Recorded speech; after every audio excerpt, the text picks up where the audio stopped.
In today's episode, we bring you daily news from Europe. We've selected the most important topics and will cover each in about 2 minutes because we value your time.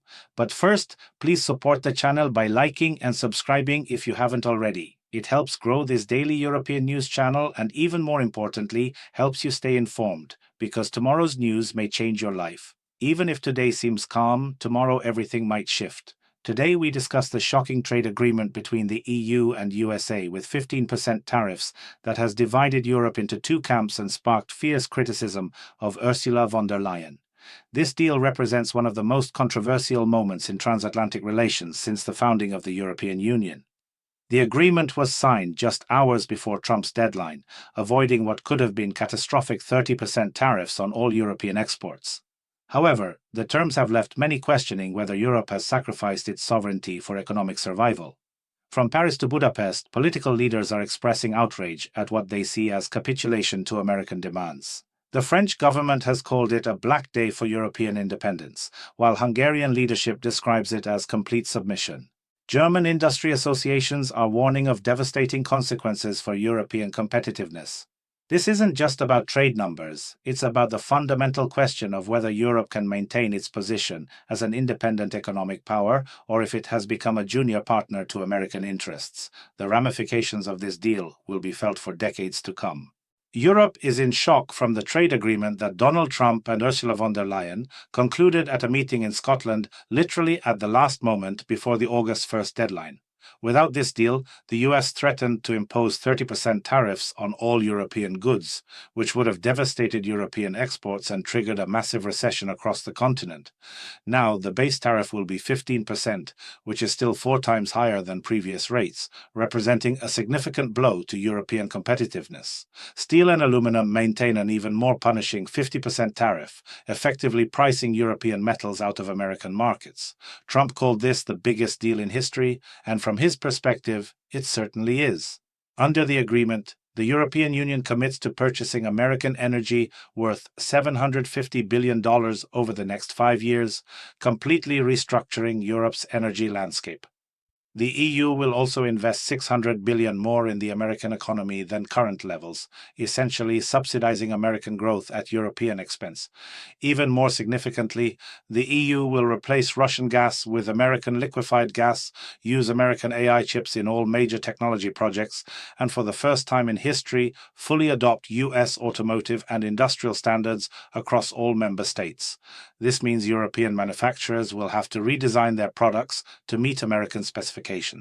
Europe opens its $20 trillion market to American goods, while import tariffs on American products in the EU will be completely eliminated, creating a massive trade imbalance. American companies will enjoy unprecedented access to European consumers, while European businesses face significant barriers entering American markets. Honestly, looking at this agreement, it seems like Trump simply ate von der Leyen for breakfast. And there's no other way to describe what happened in Scotland. This isn't negotiations between equal partners, but Europe's complete capitulation to American economic pressure and political intimidation. Ursula found herself in an impossible position where she couldn't exert any meaningful pressure, lacking the economic leverage that would have allowed for genuine negotiations. The 15% tariff was presented as a great victory compared to the threatened 30%, a classic example of anchoring bias in negotiations. Trump's team deliberately set an impossibly high initial demand, making the final terms seem reasonable by comparison. The Americans thought everything through to the smallest detail, employing sophisticated psychological pressure tactics that left European negotiators with no viable alternatives. They get gigantic investments that will boost American GDP, enormous energy purchases that will make America the dominant energy supplier to Europe, full access to the European market without reciprocal benefits, and zero tariffs on their exports while maintaining substantial barriers to European goods. In return, they only reduced their tariffs from an impossible 30% to a merely punishing 15%. This isn't a trade agreement in any traditional sense. It's economic tribute that weak Europe pays to strong America, reminiscent of colonial relationships.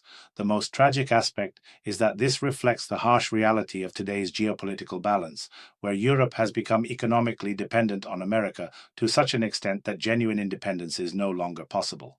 European leaders know they've been humiliated, but they have no choice but to accept it. The reaction across Europe has been explosive and deeply divided, revealing fundamental fractures within the European project itself. Paris is absolutely furious, with French PM François Bayrou delivering some of the harshest criticism ever directed at EU leadership by a member state government. He called the agreement's conclusion a black day for Europe, accusing Brussels of shameful submission to American pressure. Bayrou declared that the Union of Free Peoples has resigned itself to humiliation, abandoning the very principles upon which the European project was founded. His statement represents a direct challenge to von der Leyen's leadership and raises serious questions about French commitment to EU unity. Hungarian Prime Minister Viktor Orbán was even more brutal in his assessment, stating that the EU simply bent over backwards to meet US demands without any regard for European dignity or interests. He compared the negotiations to watching a heavyweight boxer systematically destroy a featherweight opponent, with Trump dominating every aspect of the discussions. Orbán's criticism carries particular weight because Hungary has often been at odds with Brussels, and his prediction that this deal would be a disaster now seems prophetic. In the European Parliament, criticism is coming from across the political spectrum, not just from traditional Eurosceptics. Trade Committee head Bernd Lange called the agreement fundamentally unequal, pointing out that $600 billion in US investments won't create a single job in Europe while destroying European competitiveness. Even von der Leyen's own party colleagues from the European People's Party have broken ranks, calling the 15% tariff a flagrant violation of fair trade principles. German entrepreneurs are expressing unprecedented outrage, with the Federation of German Industry warning of a fatal signal for the future of transatlantic relations.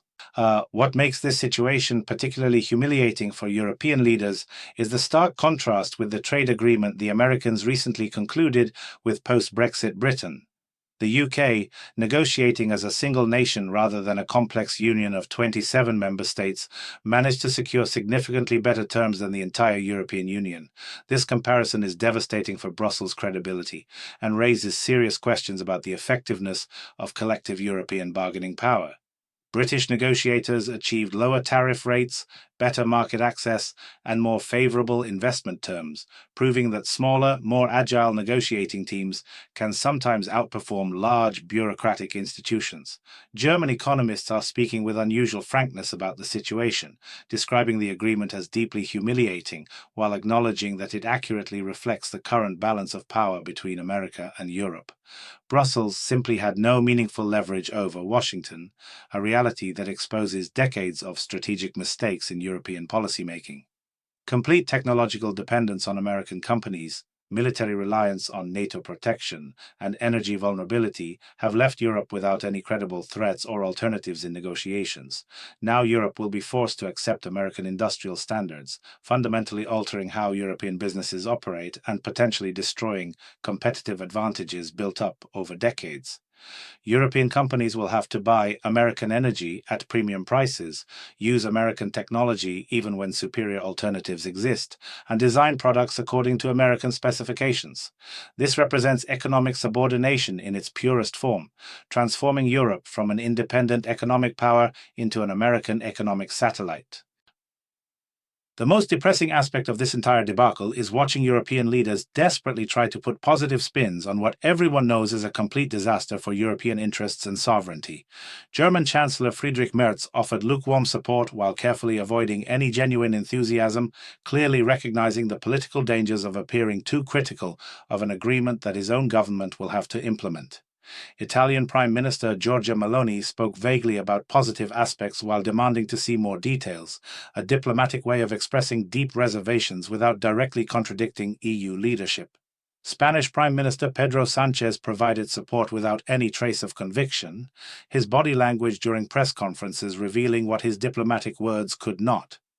These leaders understand exactly what has happened, but the political constraints of EU membership prevent them from openly acknowledging that Europe has just signed away much of its economic independence.